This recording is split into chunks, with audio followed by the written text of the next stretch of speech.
하나님의 기여이라는 제목으로 여러분들과 함께 말씀을 좀 나누려고 합니다. 여러분, 우리가 인생을 살아가면서 가장 두려워하는 것 중에 하나가 있어요. 그것이 뭘까요? 많은 것들이 있겠죠. 우리가 두려워하는 것들이 참 많이 있지만 그 중에서 하나가 뭐냐면 잊혀지는 거예요. 잊혀지는 거. 나를 알아주지 않는 거. 사람들이 굉장히 힘들어하는 거예요. 왜냐하면 나라는 존재감을 아무도 알아주지 않는다면 사람들이 굉장히 힘들어하는 거예요. 아무도 기억해주지 않고 관심도 가져주지 않는다면 여러분의 삶은 굉장히 힘들어질 거예요. 너무 견디기 어렵지 않을까요? 완전 고립돼서 나 혼자라고 생각해 보세요. 인간의 삶은요, 끊임없이 상대를 통해서 나의 존재감을 확인하는 존재들입니다. 그래서 혼자서는 못 사는 거예요. 같이 사는 거죠. 이게 사람들이 있는 곳에 살게 되는 것이지요. 왜냐하면 내가 인정받고 싶으니까, 누군가에게 인정받고 싶고 누군가가 나라는 존재를 알리고 싶고 알아주기를 원하기 때문에 무엇보다도 우리의 삶의 커다란 목적 중에 하나는 나를 기억해 주는 거예요. 나를 알아주는 거예요. 그러나 자신을 알아주지도 않고 세상 속에서 여러분 그림자처럼 살아간다고 생각해 보세요. 아무도 알아주지 않아. 그곳에는, 그림자처럼 살아가는 그곳에는 어떤 삶의 희망이 있겠습니까? 어떤 행복이 있겠어요? 없다는 거예요, 여러분. 아무런. 왜냐하면 상대방은 알아주지도 않고 나 혼자 고립된 가운데 있으면서 그냥 힘들어하면 그 다음부터 뭐가 와요? 우울증 와요. 우울증의 끝이 뭐라고요? 자기 자신을 버리는 거예요. 그 사람들을 가만히 보면 누군가가 알아주면 그렇게 하지 않았다는 거예요. 대부분의 우울증 갖고 있는 사람이 대화 상대가 없다는 것입니다. 자기의 존재감을 나타낼 곳이 없는 거예요. 또 알아주지도 않는 거예요. 누군가의 기억 속에 나라는 존재가 없는 거예요. 그 삶이 굉장히 힘들어진다는 것입니다. 여러분, 잊혀지는 것만큼 외로운 것은 없습니다. 왜냐하면 우리 인간은 혼자라고 생각하지 않고 늘 협동해서 함께 사는 존재들이기 때문에, 함께라는 그 속에서 살아가기 때문에 그 함께라는 곳에서 자기의 존재감을 늘 확인하고 나타내고 싶어요. 그러니까 그 안에서 다툼도 있고 악의도 있고 자기를 알아달라 이거죠. 알아달라. 그런 일들이 참 많습니다. 그래서 사람들은요, 고독하고 외로워하는 것을 너무 싫어하는 거예요. 혼자 있는 걸 너무 싫어하고요, 자기 자신이 잊혀졌다고 생각하면 못 견뎌야 하는 거예요. 그래서 여러분, 큰 부자나 아니면 연예인들, 이제 왕년의 연예인들 이런 분들 보면 어느 날 큰 부자가 망했어요. 또 연예인의 인기가 확 떨어져서 아무도 알아주지도 않아요. 그러면요, 그 데미지가 더 크게 옵니다. 보통 사람보다는. 왜냐면 화려하게 살았기 때문에 그냥 그 보통 사람은 더 비참하다고 내 삶이 왜 이렇게 됐을까 하고 더 비참한 속에서 자기 자신을 더 구렁텅이에 집어넣어요. 헤어나기가 어려운 거예요. 그러다 보면 가끔 뉴스에 나지 않습니까? 자기 자신을 버려버려서 돌아오지 못할 강을 건너버렸다는 그런 뉴스를 택하게 된다는 거죠. 왜 그토록 극단적인 것을 택해야만 했을까? 우리는 아무도 관심 가져주지 않았다는 거예요. 기억하지 않고 있다. 나는 나를 아는데 다른 사람은 나를 안 알아주는 거예요. 그거만큼 힘든 거는 없다는 것이죠. 이만큼 우리 인간들은 누군가에게 주목받고 싶어 해요. 누군가의 기억 속에 있고 싶어 하고요, 오늘도 그 기억 속에서 나를 알아달라고 자기 자신을 피하라고 다니잖아요. 내가 이런 사람입니다, 알아주십시오. 내가 이런 사람입니다, 나에게 관심을 가져주십시오. 결국은 그거거든요. 그러면서 자기의 존재감을 끊임없이 확인하고 싶어 하는 것이 우리 인간인 거예요. 저도 어느 날 여러분들이 설교 은혜 받았습니다 그러면은 괜히 그 사람 옆에 조절을 따르면서 한마디 더 듣고 싶어갖고 그게 인간이란 말이에요. 뭔가 잘했다고 칭찬받고 싶고, 그렇다고 설교 못했는데 잘했다고 막 칭찬해 주지는 마세요. 근데 사람이라는 존재가 그래요. 누구한테 항상 관심 가운데 칭찬받고 싶고 그 사람이 나를 갖다 칭찬해주면 막 행복해하고 하는 것이 우리 인간이라는 존재들이라는 거지요. 누군가가 나를 기억해준다는 것, 누군가가 나를 사랑해준다는 것, 너무너무 귀하고 감사한 일이죠. 거기서 우리는 행복함을 누리게 된다는 것입니다. 여러분들은 어떠세요? 누군가에게 주목받고 싶으십니까? 아니면 사랑받고 정말 믿음 안에서 가는 것이 아니고 세상 가운데 화려한 삶 속에서 그렇게 너무나 기쁜 속에 살아가고 싶으십니까? 우리는 하나님의 사람인 줄로 믿습니다. 믿으시면 아멘 합시다. 네. 그러면 우리는 누구에게 인정받으면 될까요? 누가 우리를 기억해 주시고 관심을 가져주면 우리는 될까요? 너무 잘하세요, 이렇게. 근데 정말 그런 삶을 살고 계세요? 우리는 하나님이 인정해 주시면 되는 사람인 거예요. 하나님이 나를 기억해 주시면 되는 거예요. 우리는 그걸로 만족함으로 거기서 행복을 누려야 되는 사람들입니다. 근데 우리는 자꾸 세상 속에서 기억해달라는 거예요. 세상 속에서 나를 좀 알아달라는 거예요.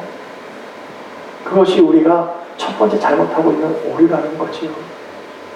우리는 주님이 기억해 주시고 주님이 관심을 가져주시면 우리는 그것으로 된 거예요. 주님이 나와 함께 하시면 우리는 오늘 행복한 거예요. 네. 우리는 살 수 있는 힘이 바로 거기서 나오는 거예요. 그런 사람들에게 우리는 주님을 만난 사람들이다 라고 얘기하는 것입니다. 하나님의 사람이다 라고 말하는 것이죠. 이처럼 관심과 기억을 해주는 것은 너무너무 귀한 것입니다. 그래서 오늘 본문에서 보니까 본문 1절에 보시면 하나님이 계속된 관심과 기억을 하셨다고 말씀하시는 곳이 있어요. 그 하나님의 기억 속에서, 하나님의 말씀 속에서, 관심 속에서 방주 안에서 아무도 상하지 않았어요. 아무도 다치는 사람이 없었어요. 아무도 동물 하나도 어떤 것이 잘못됐다는 말이 없어요. 정말 아름답게 밖에서는 어떤 일이 난리가 났지만 방주 안은 너무나 행복한 삶을 살았어요. 환경은 어려웠지만 생명은 새 생명을 얻었다는 거죠. 그 얼마나 감사한 일입니까? 오늘 본문 1절을 한번 같이 보겠습니다. 함께 하나님의 말씀을 받도록 합니다. 하나님이 노아와 그와 함께 방주에 있는 모든 들짐승과 육축을 번영하사 바람으로 땅 위에 불게 하심에 물이 감하였고 아멘. 말씀 안에서 번영하사라고 말하고 있습니다. 이 번영하사라는 게 이게 머릿속에 금방 싹 들어오진 않아요. 좀 어려운 말이에요. 그러나 이렇게 하면 쉬운 거예요. 우리 주님께서, 우리 하나님께서 기억하고 계시다라는 것입니다. 관심을 갖고 계시다, 그 얘기입니다. 예. 여러분 기억한다고 그러니까 하나님께서 너무 바쁘신 관계로 막 일하다가 깜빡이 노아의 방주를 잊어버리고 있다가 아차 그리고 돌아와서 아유 얘네들을 구원해내야지 이런 것이 아니에요. 여러분, 기억한다는 뜻이 그런 뜻이 아니고 계속해서 기억하고 있다, 계속해서 품고 계셨다, 그 얘기입니다. 예. 하나님께서는 한순간도 하나님께서 잊어버린 적이 없는 거예요. 계속 그 방주를 품고 계시는 거예요. 하나님이 기억해 주시고 계시는 거예요. 하나님의 관심을 가지고 계시는 거예요. 하나님의 관심을 갖고 계시고 기억해 주시면 죽음의 그림자가 떠나갈 줄로 믿습니다. 생명의 역사가 시작되는 거예요. 오늘 노아를 보세요. 노아의 가족을 보세요. 방주 안에서 나는 그 방주 밖에 있는 건 모든 것은 초토화가 돼도 그 안에는 행복이 있었잖아요. 다 살게 됐잖아요. 하나님의 관심 안에 하나님을 품어주시면 우리도 살 수 있는 줄로 믿습니다. 그래서 우리는 하나님이 기억해 주시면 되는 거예요. 그 삶이 복된 삶이 되는 것입니다. 얼마나 귀한 거냐고요. 이렇게 하나님의 기억 속에서 노아가 600세대 전에 2월 17일에 하늘에 창이 열리고 그냥 기품의 샘이 터져나오고 온 천지가 그냥 물바다가 돼버려서 세상에서 호흡하고 있는 모든 것들은 싹 쓸어버렸어요. 다 죽었어요. 아무도 살 수가 없었어요. 그러나 노아가 601살 되던 2월 27일에 비가 멈추기 시작합니다. 땅이 마르기 시작합니다. 그 기간이 얼마였습니까? 376일 동안 그랬다는 겁니다. 1년이 넘었다는 거예요. 그러니까 1년이 넘도록 어마어마한 일이 지금 밖에서는 벌어졌었다는 것이죠. 하루 이틀이 아니고 참 정말 긴 시간이지 않습니까? 1년 동안 됐다면. 예. 방주 안에 타고 있는 사람도 힘들었겠죠. 지쳤겠죠. 1년 동안 타고 있으려니까. 그러나 밖에 있는 사람은요. 뭐 널판지 타고 조금 이렇게 피해보겠다. 뭔 수로 1년 동안 안 먹고 어떻게 삽니까? 1년 동안은 버틸 수가 없지. 근데 다 죽었다는 거지요. 그러나 하나님의 관심 속에 있던 방주는 새 생명이 시작되는 거예요. 얼마나 감사한 일입니까? 분명한 것은 번영하셨기 때문에, 하나님이 기억하고 계셨기 때문에 노아와 노아에 있는 모든 그 함께 타고 있던 동물들까지도 복된 삶을 누리게 된 줄로 믿습니다. 하나님의 품 안에 있으면 복된 삶이 되는 거예요. 하나님이 기억하시면 복된 삶이 되는 거예요. 네. 분명한 것은 하나님 앞에서 잊혀지는 거. 하나님이 기억하고 기억을 안 하신다면 방주 밖에 있던 사람들은 잊혀진 사람들입니다. 하나님 기억 안 하시는 거예요. 어떻게 됐습니까? 다 죽게 되었다는 것이죠. 그러나 하나님이 기억해 주시면 행복과 평안이 우리 심령 가운데 있게 되는 줄로 믿습니다. 이제 비가 멈추고 하나님께서 바람을 불게 해서 물을 점점점 감하게 하셨답니다. 마치 모세가요, 출애굽을 하면서 이스라엘 백성을 데리고 홍해 앞에 딱 있을 때에 하나님은 이거 어떻게 합니까? 그냥 뭐 백성들은 이걸 뭐 우리를 죽이려고 여기를 데리고 왔느냐 막 난리칠 때에 모세가 기도하잖아요. 하나님 기도하니까 갑자기 그 바다가 쫙 열리지 않습니까? 근데 갑자기 이렇게 쫙 열릴 거 아니에요, 여러분? 우리 쉽게 영화를 너무 잘못 보셔가지고 손들어서 막 모세가 야 기도하니까 물이 갑자기 쫙 열리는 것처럼, 성경을 자세히 읽어보면 그렇게 기록되어 있지 않습니까? 하나님께서 하나님의 바람을 보냅니다. 하나님께서 바람을 통해서 물을 밀어냅니다. 밀어냅니다. 요단강도 마찬가지입니다. 저 사라단까지 하나님께서 물을 밀어내십니다. 쭉 갈라지고 그런 것은 아니에요. 자, 오늘 보세요. 오늘 홍해 시대에도 하나님께서 물을 갈라서 거기를 하나님의 바람으로 불게 하셔서 물을 밀어내고 나서 마른 땅으로 출애굽을 하게 합니다. 그렇죠? 얼마나 귀한 일인지 몰라요. 자, 오늘도 마찬가지로 하나님께서 그 방법을 먼저 노아 시대에 사용했다는 거예요. 예. 모세 시대는 한참 뒤란 말이에요. 벌써 하나님께서는 그 물을 밀어내는 것을, 바람을 사용해서 밀어내는 것을 먼저 하셨다는 거죠. 네. 이제 노아가 비도 멈췄기 때문에 방주에 나와서 이제 새 삶을 시작해야 될 때가 됐습니다. 그래서 그 시기를 알 수 없는 거예요. 내가 언제 나가야 될까? 그래서 하나뿐이 없는 창으로 까마귀를 하나 내보내. 우리 실절을 한번 같이 볼까요? 7절 보겠습니다. 같이 있습니다. 까마귀를 내어놓음에 까마귀가 우리 땅에서 마르기까지 날아 왕래하였더라. 아멘. 노아는 까마귀를 날려보내서 바깥에 있는 소식을 좀 듣고 싶었어요. 그런데 이 까마귀를 딱 보냈는데 돌아오지가 않는 거예요. 이 까마귀가. 왜냐하면은 물이 지금 감해지고 있었기 때문에 하나님께서 바람으로 이렇게 불어서 물을 밀어내고 있는 관계이기 때문에 이제 산봉우리들이 나타나기 시작했을 거예요.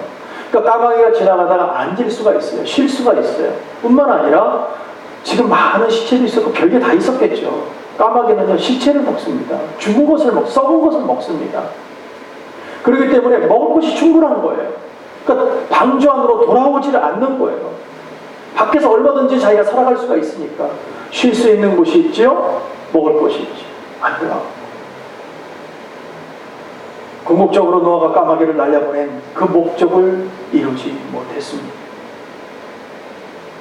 마치 까마귀는 방주 안에 있을 때에는 생명을 보존받았잖아요. 죽지 않았잖아요. 밖에 있으면 다 죽었을 텐데 방주 안에 있었기에 그 자기 생명을 보존했는데, 그를 통해서 소식을 듣기 위해서 노아가 보냈지만 직무유기죠. 일을 안 하는 거예요. 방주를 위해서는 아무 일도 하지 못하고 자기 멋대로 살아가 버렸다. 날아가 버렸다는 거예요. 마치 오늘날 교회에서도 이와 같지 않습니까? 그리스도인에서 우리가 정말 새 생명을 얻었지만 교회가 요구하는 것과 하나님이 요구하시는 필요에 대해서 전혀 관심조차 갖지 않냐고, 나만 잘 먹고 잘 살고 내만 은혜 받고 나 혼자만 잘하면 된다 하고 혼자 살아가는 사람들이 있습니다. 주 안에서 아름답지 않다는 거예요. 새 생명을 얻었으면 얻은 만큼 하나님의 일들을 해야 된다는 것이죠. 까마귀는 자기의 사명을 감당하지 못했습니다.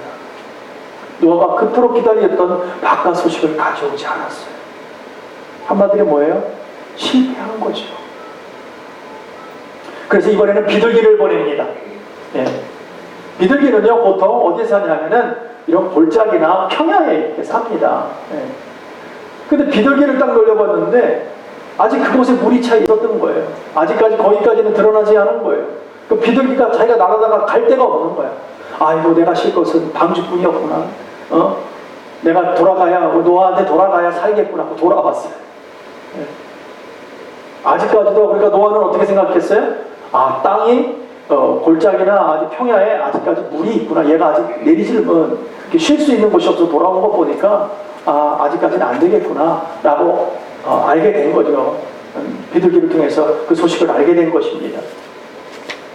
비둘기도 이곳저곳 세상을 막 날아다니고 자유롭게 다녀봤는데 쉴 곳을 찾지 못하니까 자신의 쉴 곳을 오직 노아의 방주다 라고 생각하고 돌아왔겠죠. 우리도 마찬가지입니다.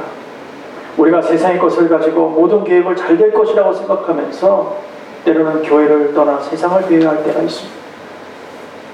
하나님께서는 이럴 때에 어떤 간섭을 하면 좋은데 간섭하지 않으세요. 그냥 내버려 두세요. 그러나 이때를 통해서 분명하게 무언가를 깨닫게 하십니다. 하나님께서는 그냥 놔두시는 법이 없어요. 무엇을 깨닫게 하냐면 세상에서 마음대로 한번 살아봐라. 마음대로 한번 살아봐라. 그러다 살다 보니까는 하나님이라는 존재가 그리울 때가 있어요. 하나님이 돌이키게 하세요. 세상의 모든 것이 덧없다는 것을 깨달을 날이 딱 옵니다. 그럴 때는 아이쿠 하는 거예요. 아우, 내가 지금 뭐하고 살아왔지? 왜냐하면 하나님의 사람이었기에 우리가 하나님을 잃어버려서 치더라도 어느 순간에 하나님께서 하나님 자신을 딱 깨닫게 하시면 그냥 그 순간에 쿵 하고 떨어지는 거예요. 야, 이거 아니었나, 이거 아니었나. 또 세상에서 열심히 살아보니까 좀 가져먹고 좀 거기서 행복감을 막 누린 것 같은데 보니까 아무것도 아닌 거예요. 그러니까 나이만 먹었네. 하나님 나라 갈 날만 점점점 다가와지 뭐 가진 것도 사실은 뭐 아무리 많이 가져도 세 끼뿐이 더 먹습니까? 아무리 좋은 거 치장해도 누군가가 나를 알아주지 않고 관심 가져주면 아무것도 아닌 거예요. 그러다 보니까 하나님 안에서 돌이키게 되고, 야, 내가 정말 아버지 집에 돌아가야 되는데 그때 아버지를 기억하게 되는 거죠. 그곳에 가야 평안이 있고 행복이 있다는 것을 다시 한번 깨닫게 되는 거죠. 그럴 때에 아버지 앞에 돌아오면 일평생 달라진다는 거예요. 헌신시킨다는 거예요. 하나님께서 하나님 앞에 감사함으로 살아갈 수 있도록 하나님 만드신다는 거예요. 그래서요, 하나님은요 가만히 놔두시는 것 같지만 가만히 놔두는 게 아니에요. 지금 계속 작업을 하시는 거예요. 때가 참에 하나님께서 돌아오게 하는 거예요. 돌이키게 하셔서 하나님 안에서 하나님의 일들을 하게 하실 줄로 믿습니다. 하나님은요 하나님의 사람들에게 관심을 떠나본 적이 없어요. 하나님은요 하나님의 사람들에게 정말 기억을 한 번도 흐린 적이 없어요. 하나님은 그냥 품고 계세요. 품고 계시는 만큼 한번 마음대로 살아보라는 거죠. 나를 기억하고 나를 인정할 때까지 내가 내버려 두겠다는 거예요. 하나님께서. 그러다가 더 멀리 가고 더 멀리 가면 어떻게 됩니까? 하나님께서 탁 잡아 당깁니다. 그거 아니지? 딱 끌어옵니다. 그럼 우리는 뭐라 그래요? 아유, 한 대 맞고 왔어 라고 표현하는 거예요. 그게. 가봐서 한 대 맞으니까 정신 차렸어. 맞기 전에 품 안에 있을 때 하나님 빨리 하나님 발견하시고 하나님의 일 하시기를 바랍니다. 하나님의 자녀는요 하나님께서 하나님의 기억 속에서 잊어본 적이 없다니까요. 그냥 하나님의 기억 속에 항상 있는 거예요. 그래서 때가 되면 돌이키게 하지만 우리가 정말 강박해가지고 잘 안 돌이키게 돼요. 근데 먼 길 가다가 돌이키면요 여러분 왔던 길 다시 원점으로 와서 다시 시작해야 돼요. 너무 멀리 가지 마세요. 얼른 돌아오셔서 주의 나라를 위해 열심히 수고하기를 바랍니다. 자, 노아가 3번씩이나 7개월에 걸쳐서 계속해서 비둘기를 정말 인내를 다해서 보냅니다. 네. 그럴 때에 비둘기가 기쁨의 소식을 가지고 옵니다. 감람나무의 새 잎사귀 나무 잎을 물고 오는 것을 노아라는 건 알게 합니다. 얼마나 기뻐요. 아, 땅에 물이 다 감해였구나. 이제는 괜찮구나. 이렇게 알게 됩니다. 그러고 나서 한 번 더 비둘기를 탁 내보내니까 돌아오지 않는 거예요. 왜요? 살만하다는 거죠, 이제. 살만하다. 그러고 난 후에 16절에 보시면 하나님이 노아의 가정에 이렇게 명령하십니다. 너는 내 아내와 내 아들들과 내 자부들로 더불어 방주에서 나오라 라고 말씀하십니다. 사실 1년이 넘는 방주 생활이 얼마나 답답했겠어요. 얼마나 힘들었겠어요. 어쩌면 정말 땅을 한번 밟고 싶은 그리움이 있을 거예요. 어쩌면 맑은 공기를 마음껏 마시고 싶은 그런 욕구가 있었을 거예요. 그러나 하나님의 명령 아니면 나오지 않았다는 거예요. 저는 너무 이 대목에서 감명을 받았어요. 어떻게 하면 내가 노아의 그런 아름다운 그런 신앙을 본받을 수 있을까? 보세요, 여러분. 모든 상황을 알았어요. 땅이 감한 것도 알았어요. 이제 나가면 돼요. 그런데도 노아는 기다리고 있었어요.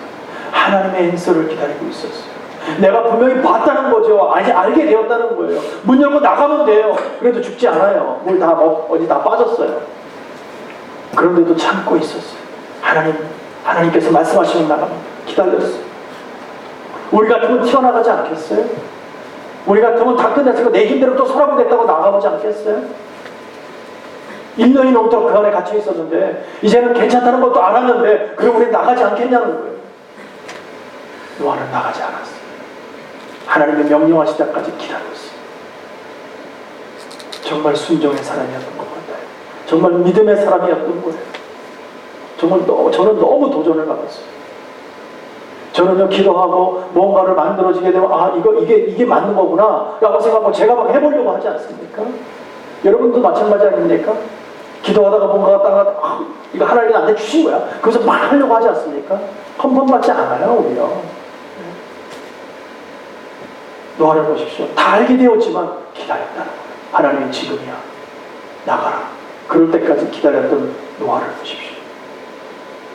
이 믿음이 우리 신앙생활의 첫걸음이 되어야 될 줄로 믿습니다. 하나님께서 말씀하실 때 결단코 움직이지 않았던 노아의 모습. 그러기에 정말 믿음의 조상이라고 말할 수 있는, 정말 흔들리지 않는 믿음. 너무나 엄청난 믿음을 가지고 있는 것 같아요. 드디어 노아가 방주 밖으로 나옵니다. 세상을 보니까 뭐 하나 남아난 것이 아무것도 없어요. 사람의 인기척이라고는 볼 수도 없었고 오직 자신이 타고 있던 방주 안에 있는 생명들만이 오직 온 세상에 유일하게 남은 그런 존재였다는 것이죠. 그래서 자기 자신과 자기 아내와 식구들, 자기 아들들, 또 며느리들만, 그들만 다 8명 식구들이 다 사는 건 너무너무 감사하잖아요. 또 방주 안에 동물들도 뭐 하나 주는 것도 없어요. 그러니까 너무너무 감사해서 감사의 제사를 드리게 됩니다.